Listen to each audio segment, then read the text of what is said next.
Have you ever felt like life is constantly testing you, pushing you to your limits, making you feel like you're about to lose control?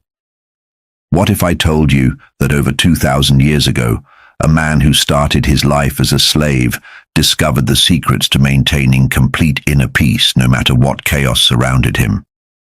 That man was Epictetus, one of the greatest Stoic philosophers who ever lived, and his teachings are more relevant today than ever before in a world filled with uncertainty, stress, and endless distractions. Epictetus showed us that true freedom doesn't come from external circumstances, but from mastering our own minds. His principles aren't just ancient philosophy, they're practical tools that can transform the way you handle every challenge, every setback, and every moment of doubt in your life. So if you've ever felt overwhelmed, anxious, or like things are spinning out of control, this is your moment to take back your power. Today, I'm sharing the 10 most powerful principles of Epictetus that will help you never lose control again. And trust me, by the end of this video, you'll have a completely new perspective on what it means to be truly unshakable. Before we dive in, if you're serious about leveling up your life and mastering Stoic wisdom, hit that subscribe button right now and turn on notifications, because here at Stoic Forge, we're building a community of people who refuse to let life control them. Do not skip any part of this video, because each principle builds on the last, and by the end, you'll have a complete framework for living with absolute control and inner strength. Let's get started. The first principle Epictetus taught is perhaps the most foundational idea in all of Stoicism, and it's this: some things are within our control, and some things are not. Sounds simple, right?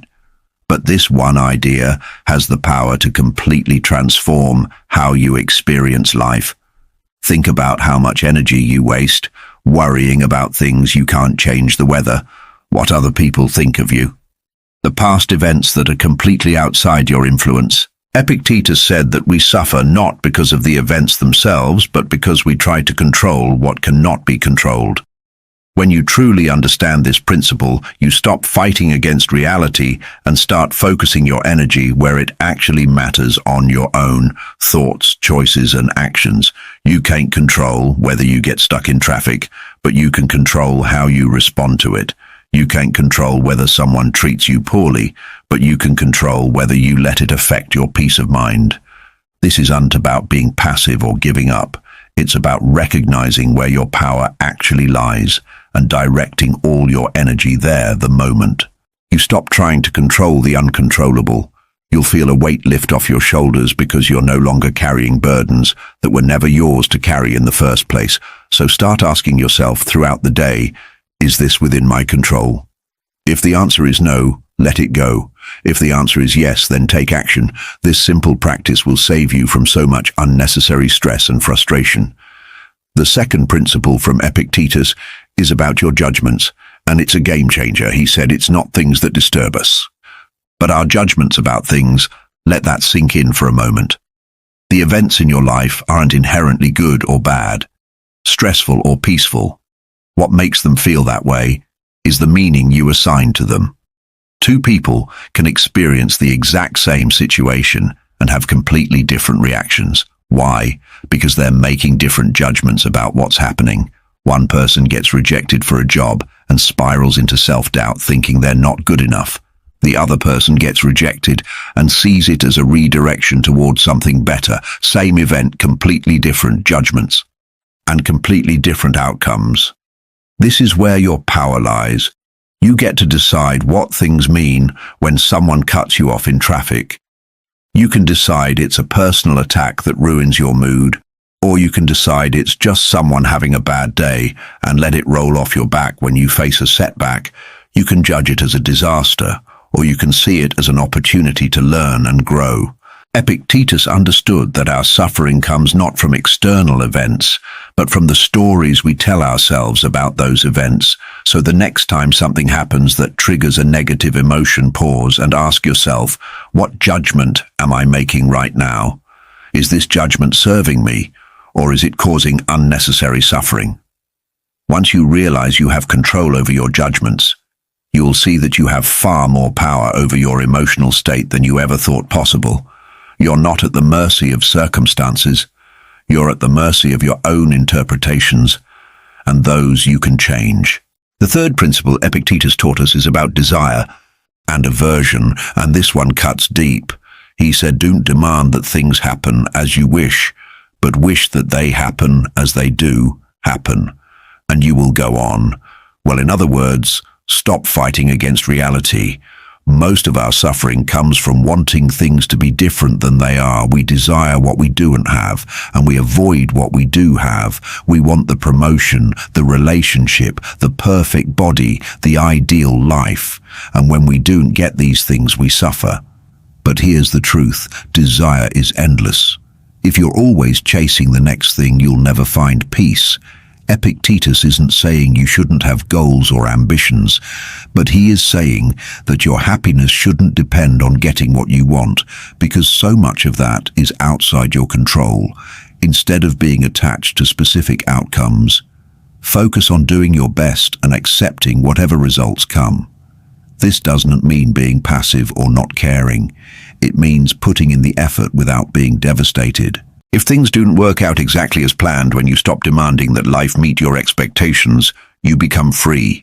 You're no longer disappointed when things don't go your way, because you've learned to adapt and find meaning in whatever happens. This is true resilience, not getting everything you want, but being okay when you don't. The same goes for aversion. We spend so much energy trying to avoid discomfort, pain, or failure. But these things are inevitable parts of life. When you stop running from them and accept them as natural, you remove their power over you. Pain becomes just pain, not a catastrophe. Failure becomes just feedback, not the end of the world. So practice this principle by catching yourself when you're demanding that reality be different. Ask yourself, can I accept this as it is? Can I work with what I have instead of wishing for something else? When you align your desires with reality, instead of fighting against it, you'll find a deep sense of peace that no external circumstance can disturb. The fourth principle from Epictetus is all about your role in life and living it with excellence. He said, we are like actors in a play. The drama is not in our hands, but how we play our part is. Think about that for a moment. You didn't choose where you were born, who your parents are, what natural talents you have, or many of the circumstances you face. Those things were assigned to you. But what you can choose is how you show up, how you respond, and how you play the role you've been given. Maybe your role right now is being a student, a parent, an employee, or someone going through a tough time. Whatever it is, Epictetus reminds us that the measure of a person isn't the role itself, but how well they fulfill it. You might not have the life you dreamed of, but are you living the life you have with integrity, effort, and purpose? That's what matters. Some people waste their entire lives wishing they had a different part to play, a different family, more money, better opportunities. But the Stoics teach us that excellence isn't about what you have. It's about what you do with what you have. You can be broke and still act with dignity. You can face failure and still respond with courage. You can be in a difficult situation and still choose to be kind, honest, and strong. The beauty of this principle is that it takes the pressure off you. You don't need to be someone else or have a different life to be great. You just need to commit to playing your current role with everything you've got. So ask yourself, what role am I playing right now? And am I playing it well? If you're a friend, are you being a good friend? If you're facing hardship, are you facing it with strength? When you focus on playing your part with excellence instead of wishing for a different part, you'll find meaning and pride in wherever you are. The fifth principle Epictetus gave us is about handling adversity, and it's one of the most powerful mindset shifts you can make. He said, difficulties are things that show what men are. Therefore, when a difficulty comes to you, remember that God, like a trainer of wrestlers, has matched you with a tough opponent. Why? So that you can become an Olympic champion, and that cannot happen without sweat. Think about how we usually view problems as obstacles, annoyances, things that shouldn't be happening to us. But Epictetus flips that perspective entirely. He says, difficulties aren't punishments, they're training. Every challenge you face is an opportunity to become stronger, wiser, and more resilient. Without resistance, there's no growth. A weightlifter doesn't get strong by lifting light weights. They get strong by pushing against heavy resistance. The same principle applies to life. When you face a tough situation, instead of asking, "Why is this happening to me?" ask, "What is this teaching me? How is this making me stronger?" This shift in perspective changes everything suddenly. The job loss is not a disaster. It's a chance to reassess and find something better. The betrayal is not the end. It's a lesson in who to trust. The failure is not proof you're not good enough. It's feedback on how to improve. Epictetus himself knew this firsthand. He was born into slavery, one of the most difficult circumstances imaginable, yet he didn't let that define him. He used every hardship as fuel to develop his philosophy and inner strength. And that's exactly what you can do when you start seeing difficulties as your training ground. You stop being a victim of circumstance and become a student of life. You welcome challenges because you know they're making you better. Every obstacle becomes a stepping stone. Every setback becomes a setup for a comeback. So the next time life hits you hard, remember you're in training, and the tougher the opponent, the greater the champion you're becoming. The sixth principle from Epictetus is about attachment, and it's uncomfortable but necessary. He said, "Never say of anything, 'I have lost it.' Only say, 'I have returned.' It is your child dead? It has been returned. Is your wife dead? She has been returned. Has your estate been taken away? Has not this also been returned?" Now, I know this sounds harsh, especially in our modern culture that tells us to hold tight to everything we love, but Epictetus isn't being cruel. He's teaching us a profound truth about impermanence. Nothing in this life truly belongs to us, not our possessions, not our relationships, not even our own bodies. Everything is on loan, and at some point it will be returned. We suffer because we become attached. We believe things are ours forever, and when they're taken away, we're devastated. But what if we lived with the understanding that everything is temporary?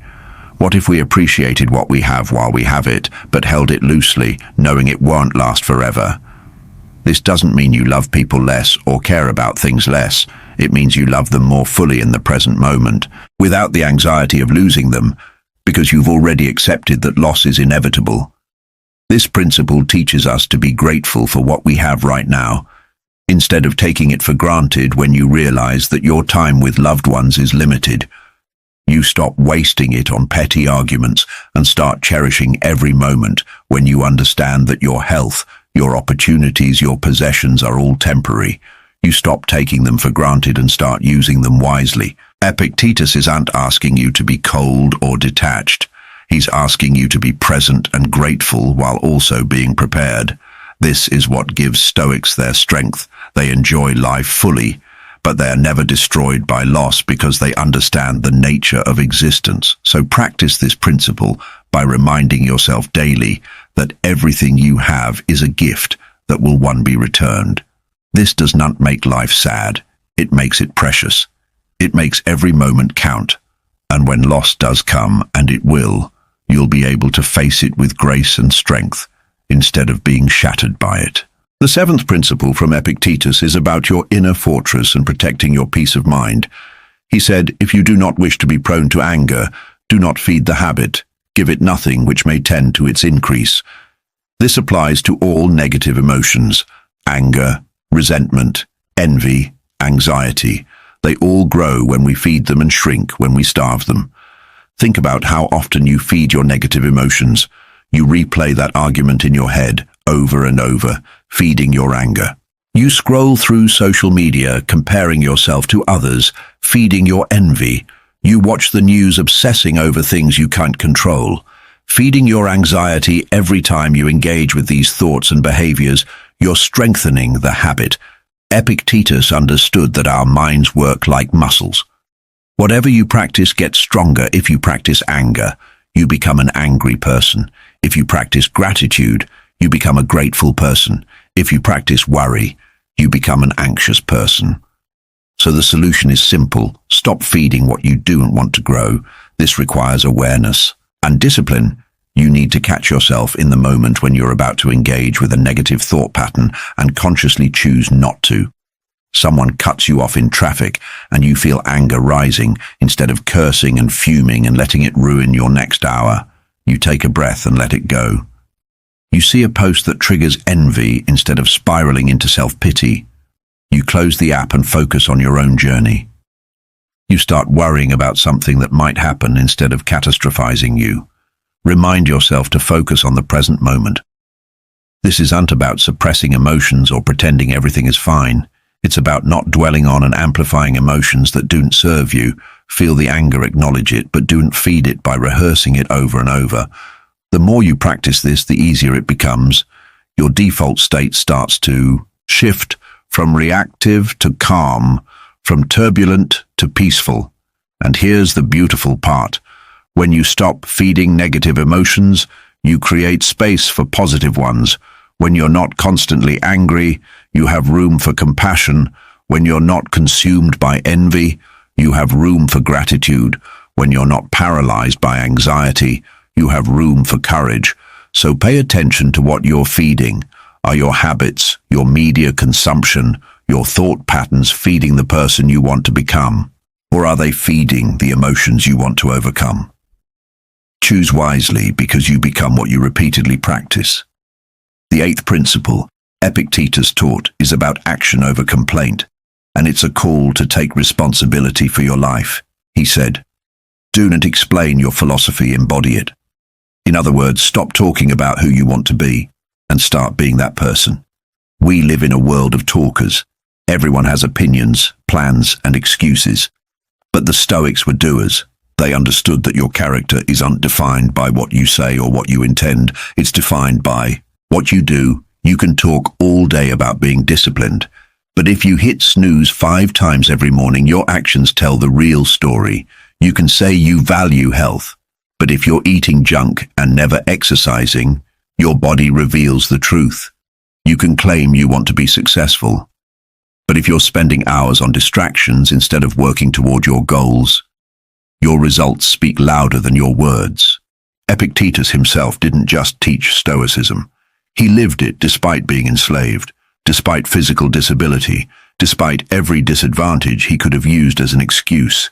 He embodied the principles he taught, and that's why his words carry so much weight. Centuries later, this principle is a challenge to stop making excuses and start making progress.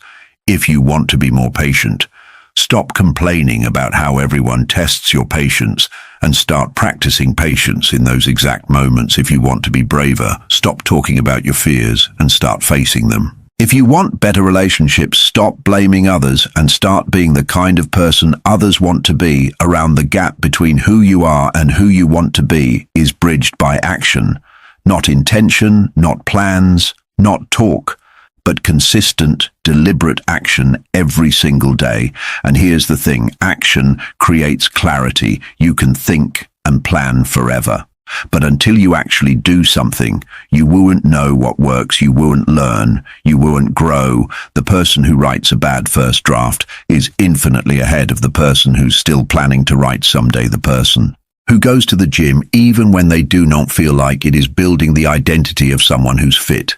The person who speaks up even when they're scared is becoming brave. So stop waiting for the perfect moment, the perfect plan, the perfect feeling. Start now with what you have. Do one small thing today that aligns with who you want to become. And then do it again tomorrow, and the next day your life will transform. Not because of what you say, but because of what you do. Embody your philosophy. Don't just explain it. The ninth principle from Epictetus is about progress and patience, and it's something we desperately need in today's instant gratification world. He said, "No great thing is created suddenly, any more than a bunch of grapes or a fig. If you tell me that you desire a fig, I answer you that there must be time. Let it first blossom, then bear fruit, then ripen. We want everything now, the perfect body overnight, the successful business in a month, the ideal relationship without any work." But Epictetus reminds us that anything worth having takes time. You can't rush growth. You can't force results.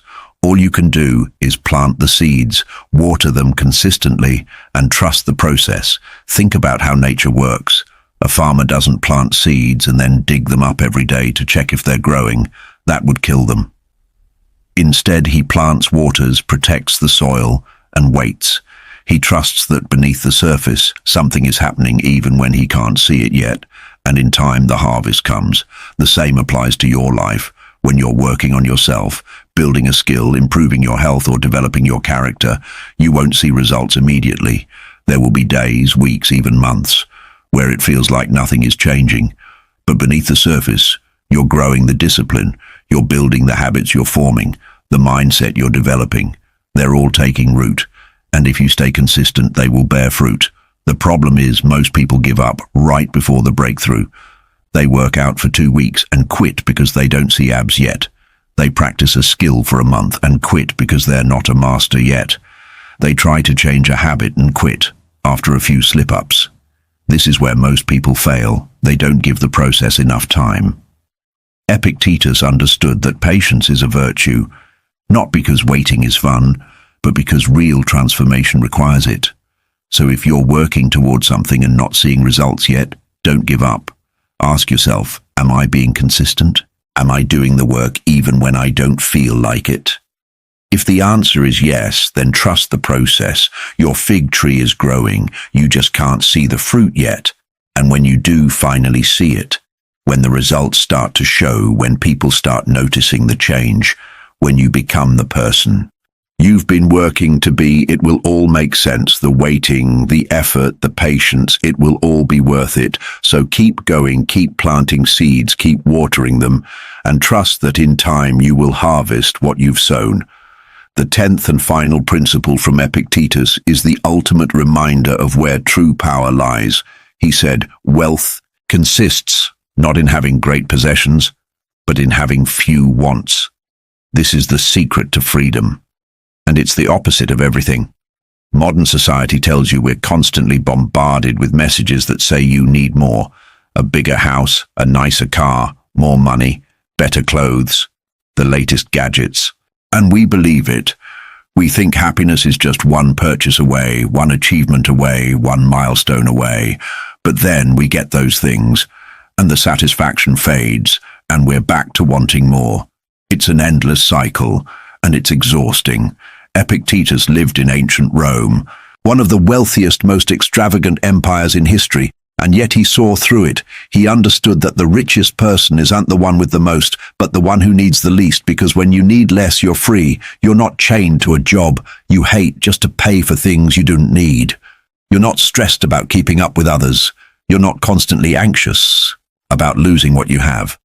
This doesn't mean you should not have goals or work hard. It means your peace should not depend on external things. When you reduce your wants, you increase your contentment.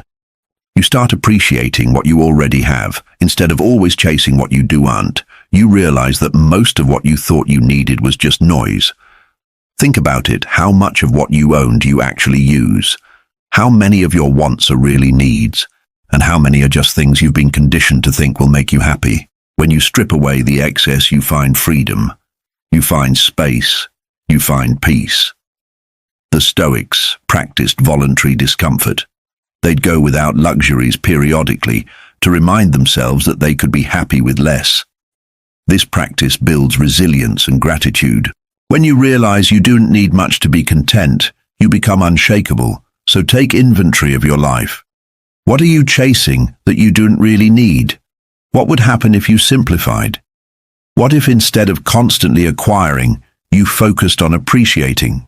The truth is, you already have so much more than you think you have. Health, people who care about you, opportunities, lessons, experiences, the ability to grow and change. Real wealth isn't in your bank account, it's in your mindset.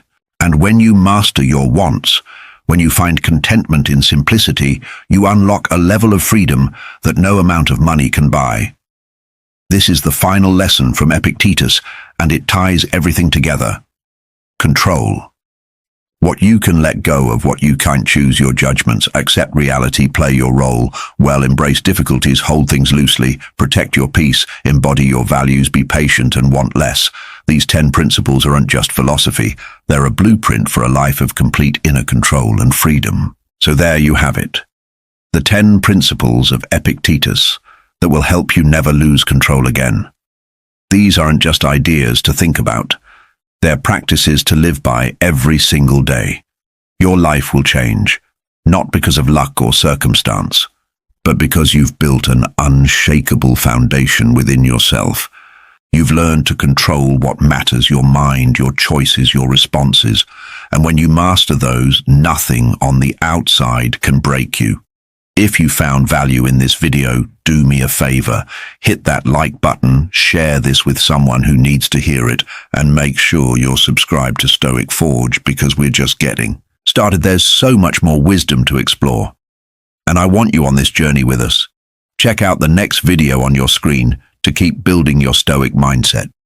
And remember, you have everything you need to take control of your life right now. So, go out there and forge your path. Stay strong, stay stoic, and I'll see you in the next one.